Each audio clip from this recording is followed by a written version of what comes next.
An ERP go-live represents more than deploying a system. It marks a shift in how the business functions.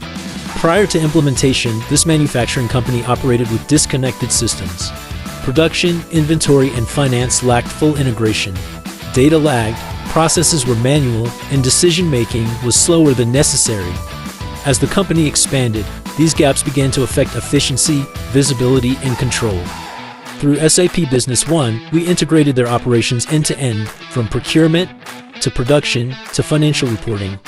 They now benefit from real-time visibility into inventory, work in progress, and costing. Production planning is more organized.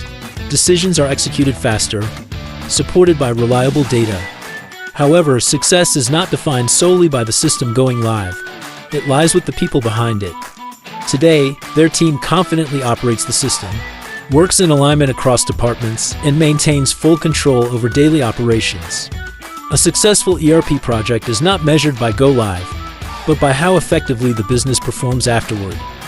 At Think Tank Solucindo, ERP implementation is not the endpoint. We ensure your business is equipped to move forward.